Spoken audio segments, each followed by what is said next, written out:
Bonjour, j'espère que vous allez bien. Alors oui, je ne suis pas vraiment active, je suis très dépassée par mes études, mais récemment j'ai repris sur Instagram et juste hier j'ai demandé aux étudiants de L2 de voter pour un des chapitres de microbiologie et la majorité a voté pour les plasmides. Donc je vais vous faire une vidéo des plasmides. Et on va commencer. Alors c'est quoi les plasmides? Les plasmides ce sont des éléments génétiques extra-chromosomiques. Ça veut dire quoi? Ça veut dire qu'ils ne sont pas essentiels à la croissance de la bactérie. Voilà, ça veut dire qu'ils sont non liés aux chromosomes, même si c'est des éléments génétiques.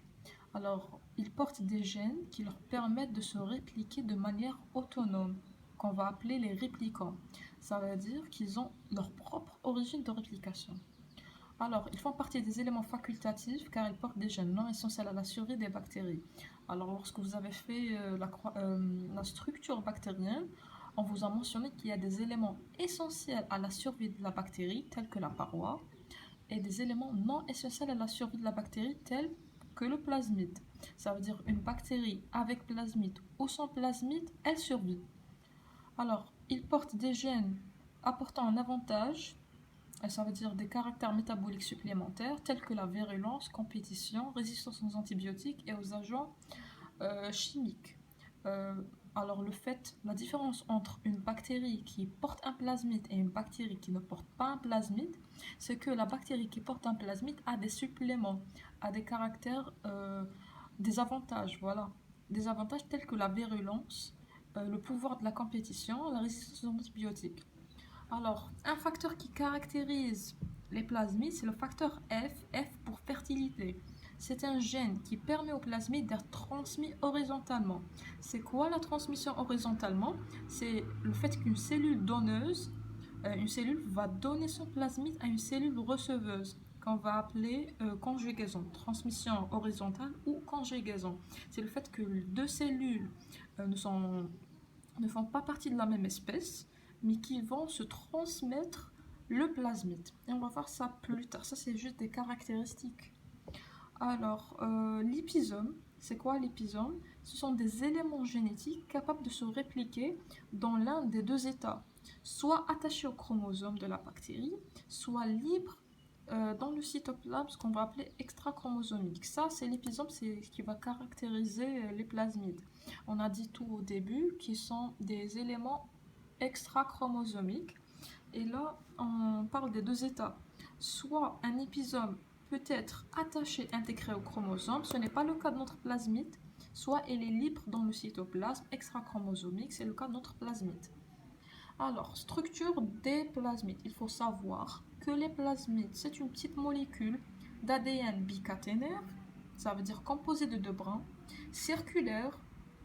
Elle fait moins de 5% de la taille du chromosome, donc elle est un petit peu petite du chromosome. Elle a une taille variable. Elles peuvent exister en plusieurs copies dans la cellule, ça veut dire dans une bactérie, on peut trouver plusieurs plasmides et non pas un seul. Voilà. Elle se transmet soit verticalement, ça veut dire division cellulaire que tout le monde connaît, d'une cellule mère vers des cellules filles, ou horizontalement, lorsqu'on a vu précédemment, c'est entre bactéries non apparentées qui partagent le même habitat, ça veut dire des bactéries qui ne sont pas de la même espèce, mais qui vont se partager le plasmide. Là, c'est important. On a 4 propriétés importantes des plasmides. Premièrement, et vous savez déjà une idée, c'est le facteur F pour fertilité. Les plasmides qui possèdent ce facteur F sont conjugatifs. Ça veut dire qu'ils font le transfert horizontal. Ça veut dire on parle de deux catégories de bactéries, deux catégories de bactéries qui comportent les deux un plasmide. Et ce plasmide comporte un facteur F et l'autre plasmide ne comporte pas le facteur F. Celui qui comporte le facteur F peut faire le transfert horizontal ou la division conjugaison. Alors conjugatif, ça veut dire transmissible à d'autres bactéries par transfert horizontal. Les plasmides F possèdent au minimum une origine de réplication et l'opérant TRA, qui contient tous les gènes nécessaires du transfert. Ça veut dire ceux qui possèdent ce facteur F ont des gènes, une origine de réplication et un ensemble de gènes qui vont permettre le transfert horizontal. Ça, c'est ce qu'il faut savoir pour le facteur F. Deuxième propriété du plasmide, c'est la production des facteurs de virulence ou les substances pathogènes. Par exemple, les Escherichia coli, c'est un groupe de bactéries qui est responsable de diarrhée. Donc, le pouvoir pathogène est conditionné par l'existence de plasmide. Donc, le fait que cette bactérie Escherichia coli a le plasmide, elle comporte des gènes de pathogénicité, des gènes pathogènes qui vont provoquer chez un individu des diarrhées. Voilà. Alors, le pouvoir pathogène est conditionné par l'existence de plasmides portant des gènes codants pour les facteurs de virulence. Voilà. J'espère que vous avez compris ce point. Le fait qu'une bactérie comporte un plasmide, ce plasmide a un pouvoir virulent qui va provoquer un état pathogène. Voilà. Alors, troisième caractéristique ou propriété des plasmides, c'est la production des bactériocines. C'est quoi des bactériocines? C'est des peptides sécrétés dans l'environnement naturel de la bactérie pour la compétition, capable d'inhiber la croissance ou provoquer la mort, antagonisme des bactéries apparentées. Ça veut dire quoi? Dans un environnement particulier, on a deux bactéries. Deux bactéries de la même espèce, apparentées. Donc une bactérie qui comporte un plasmide, l'autre qui ne comporte pas le plasmide. La bactérie qui comporte le plasmide va sécréter des bactériocines, va produire des bactériocines. Une fois sécrétée, elle va inhiber la croissance ou provoquer même la mort de l'autre bactérie. C'est par rapport à la compétition pour qu'elle soit seule dans son environnement. Alors, quatrième et dernière caractéristique ou propriété des plasmides, c'est la résistance aux antibiotiques et aux métaux lourds. Alors, 90% sont codés par des gènes de plasmides. Ça veut dire la résistance aux antibiotiques, elle est à 90% conditionnée par la présence des plasmides et 10% par les déterminants chromosomiques. Un plasmide est égal gène de résistance aux antibiotiques. Lorsqu'un plasmide comporte les gènes de résistance aux antibiotiques et les gènes de résistance aux métaux lourds, on va parler de co-résistance antibiotiques et métaux lourds, et on parle de plasmides R qui sont conjugatifs. Voilà. Lorsqu'un plasmide qui est appelé R est résistant aux antibiotiques et aux métaux lourds, les deux, on parle d'un plasmide R et il est conjugatif, c'est-à-dire qu'il se transmet horizontalement. Et des particularités des plasmides, c'est qu'ils portent des caractères métaboliques additionnels. Lorsqu'on trouve des bactéries avec des caractères particuliers voilà, additionnels, on sait que ce sont codés par des plasmides. Voilà pour les propriétés. Alors, la réplication des plasmides.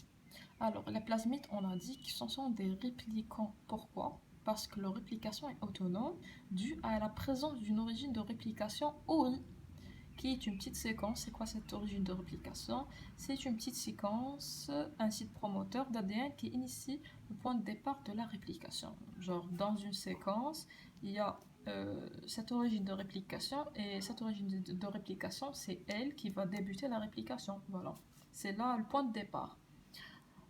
Les plasmides utilisent des enzymes de la cellule hôte pour leur réplication. Alors, lorsqu'une bactérie se trouve...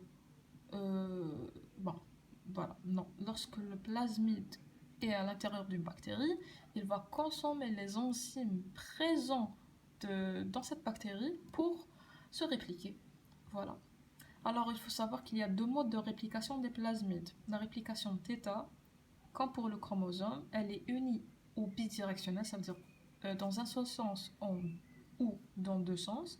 Elle caractérise les grammes négatifs. Et la réplication en cercle roulant, comme pour les virus, elle caractérise les bactéries gram positifs. Ça, il faut savoir. Alors, la régulation de la réplication des plasmides. On a deux gènes et le site promoteur. Comment réguler la réplication? C'est grâce premièrement, au gène REP, ça c'est important, qui code pour la protéine qui initie la réplication. Voilà. Alors ce gène REP va coder pour la transcription et la traduction d'une protéine qui va, elle, commencer ou donner le signal du début de la réplication de notre plasmide. Voilà.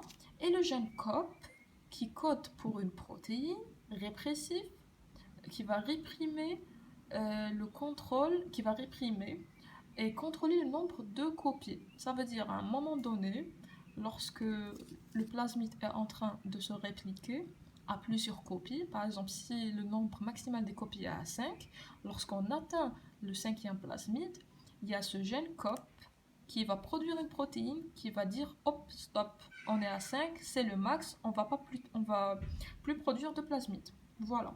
Et du coup, contrôler le nombre de copies. Et on a le site promoteur qu'on a déjà vu, c'est l'origine de réplication ORI. S'il n'y a pas de site de promoteur, il n'y a pas d'initiation de plasmide. Alors le mécanisme, tout ce qui est coloré, c'est important. C'est mes fiches d'études, ils m'ont vraiment aidé. Genre, tout ce qui est coloré, c'est lorsque le prof insiste le plus. Alors, le mécanisme, on a premièrement le gène REP qui synthétise la protéine initiateur qui va déclencher la réplication. Une fois la réplication est déclenchée, ce signal va attirer l'ARN polymérase vers le site promoteur d'origine de réplication ORI et va synthétiser un ARN amorce. L'ARN amorce, bon, il est 3' OH libre, il va provoquer la transformation de l'ADN bicaténaire plasmidique en 4 boucles intracaténaires qui seront reconnues par l'ADN polymérase qui va synthétiser l'ADN du plasmide. Autrement dit, imaginez avec moi, il y a le gène REP va synthétiser la protéine initiateur. Bon, on a déjà l'origine de réplication qui est là. Alors, il y a le gène REP qui va synthétiser la protéine initiateur qui va déclencher le début de la réplication. Ce signal va attirer l'ARN polymérase, elle va se localiser sur le site promoteur. Le site promoteur va provoquer la transformation d'un plasmide. Bon, on a dit que le plasmide est un ADN bicaténaire. Il va le transformer en 4 boucles. Chaque boucle, elle sera reconnue par l'ADN polymérase qui va synthétiser une autre copie de plasmide. Voilà. Alors, le gène REP, l'initiateur, est contrôlé par la protéine répresseur synthétisée par le gène COP. Et non, ce n'est pas difficile. Pourquoi? On a dit le gène REP va coder pour la protéine qui initie la réplication, l'initiateur, c'est lui qui va débuter l'initiation, et le gène COP va contrôler le nombre de copies. Ça veut dire le gène REP, il est là, il est en train à chaque fois d'initier la réplication. Lorsqu'on atteint un nombre maximal de plasmides, par exemple 5, si on atteint 5 plasmides, le gène COP va l'arrêter. Il va lui dire non, c'est bon, tu vas arrêter l'initiation. Et voilà. Le gène REP contrôlé par la protéine répresseur qui est synthétisée par le gène COP. Donc le gène COP contrôle le gène REP. Comment? Qui émet en sécrétant, qui émet des substances à effet négatif, provoquant l'arrêt de la réplication une fois le nombre de copies des plasmides est atteint au max. Ça veut dire si on atteint par exemple 5 nombres de plasmides, 5 copies de plasmide qui est le nombre maximal, le gène COP va produire une protéine répresseur qui va sécréter des substances à effet négatif provoquant l'arrêt de la réplication en stoppant le gène REP. Voilà. J'espère que vous avez compris. Alors, on va parler d'une notion qui est les groupes d'incompatibilité. Alors, lorsque deux plasmides apparentés, ça veut dire qui sont de la même famille, ne peuvent pas coexister de façon stable car l'origine de réplication est l'un distinguable de celle de l'autre. Ça veut dire dans une cellule bactérienne, si on a deux plasmides apparentés de la même famille, ils ne peuvent pas coexister. Voilà, il y aura un problème parce que l'origine de réplication est distinguable de celle de l'autre. Ça veut dire que c'est la même origine de réplication. Ça, c'est une notion. Si on vous demande deux plasmides apparentés, est-ce qu'ils peuvent ou pas coexister dans une bactérie, dans une cellule similaire? Vous dites non. Alors, la notion du curage, elle est importante. C'est facile à comprendre et c'est important. Dans le curage des plasmides, c'est quoi le curage? C'est la perte provoquée d'un plasmide par un agent curant qui provoque l'arrêt de la réplication du plasmide. Ça veut dire on va traiter notre bactérie par un agent curant. Cet agent curant va faire quoi? Va provoquer l'arrêt de la réplication du plasmide, va détruire le plasmide tout simplement. Alors, sans toucher à la réplication du chromosome. Alors, cet agent curant va affecter le plasmide sans toucher au chromosome. Voilà. Pourquoi on fait... Alors, quel est le but? C'est important de le comprendre. Quel est le but du curage? C'est déterminer le support génétique d'un caractère donné. Et là, je vais vous l'expliquer. Alors, on parle d'une bactérie virulente. Ça veut dire, comme l'Escherichia coli, qui comporte des gènes qui provoquent la diarrhée. Nous, on veut savoir, on veut étudier d'où provient cette diarrhée. Est-ce qu'ils sont codés par le chromosome ou par le plasmide? Donc, on fait quoi? On prend notre Escherichia coli, j'ai un problème, Escherichia coli, on la traite avec des agents curants. Au bout d'un certain nombre de divisions, cette Escherichia coli, cette bactérie, va se diviser. Alors, et le plasmide va disparaître. Bien sûr, parce que cet agent curant va provoquer l'arrêt de la réplication et donc on aura plus de plasmide dans les générations suivantes. Alors, si le caractère de la virulence est maintenu après curage, on parle d'un gène qui est porté par le chromosome. Ça veut dire quoi? Cette bactérie, si elle ne provoque pas de diarrhée, plutôt, attendez, si cette bactérie provoque toujours des diarrhées après curage, on parle d'un support chromosomique. Ça veut dire ce gène qui provoque la diarrhée est porté par le chromosome. Voilà. Si le caractère est perdu, c'est le fait de provoquer une diarrhée est perdu, si le caractère est perdu, le gène est porté par le plasmide. Et on parle de support plasmidique. Autrement dit, un caractère X après traitement d'une bactérie par des agents curants. Si le caractère est maintenu, on parle de support chromosomique, ça veut dire que ce gène n'est pas codé par le plasmide. Si on parle de caractère perdu, on parle de support plasmidique. Et si vous n'avez pas compris cette notion, vous me contactez sur Instagram, il n'y a pas de problème. C'est très facile. Alors, on a deux modes de transfert des plasmides. Soit un transfert vertical que tout le monde connaît, c'est le fait qu'une génération A va transférer son plasmide vers la génération B. Et on parle de transfert horizontal qu'on a parlé précédemment. Il est composé de trois types de transferts. Soit transformation, c'est lorsqu'il y a intervention d'un fragment d'ADN, soit transduction, lorsqu'il y a intervention des bactériophages. Les bactériophages, c'est les virus des bactéries. Et conjugaison, le plus commun, le plus connu, c'est d'une cellule, c'est le transfert des plasmides d'une cellule donneuse vers une cellule réceptrice. Et c'est tout. C'est ça le cours de plasmide. Et j'attends vos interactions, commentaires. Et si vous avez des questions, eh ben, ils sont les bienvenus. Et bon courage!